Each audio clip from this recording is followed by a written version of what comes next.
家好，我是超子。每次做梦去新疆，必点这一道凉拌菜皮辣红。上桌以后，比羊肉还受欢迎。关键是材料做法都非常简单。今天我们在家复刻这道菜。原材料准备青椒、香菜、西红柿、洋葱和大葱。青椒清洗干净，去籽去瓣，然后用刀轻轻地拍一下，把它拍松散。从中间片开，斜刀切成细丝。在这里有一个小技巧。青椒斜刀切丝可以破坏它的纤维组织，吃起来更加脆爽。全部切好以后，放到一个大一点的碗中。一小把香菜清洗干净，去掉根部，切成小段。切好以后，跟辣椒丝放在一起。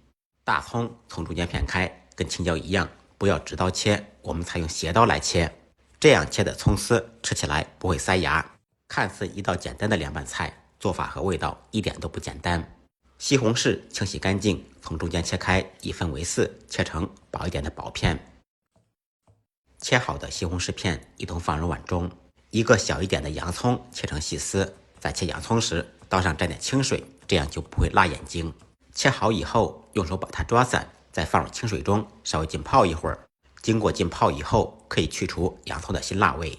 泡好以后捞出来，控干水分，放入大碗中。接下来开始调味。放入1小勺毛毛盐，半小勺白糖中和辣椒的辣味、西红柿的酸味，1小勺海鲜酱油，1小勺香醋，再放入一点葱油或者芝麻香油。左手戴上手套，右手抓拌均匀。在搅拌时不要用力抓拌，用手搂着拌，这样做出来的凉拌菜不会出水，成品更加好看。一道酸辣开胃又解腻的新疆名菜皮辣红就做好了。人生就像这道菜，只要有梦想，终究会实现。如果您喜欢这道菜，可以关注、点赞、收藏，有时间试一下。再忙再累，记得按时吃饭。下期视频见，拜拜。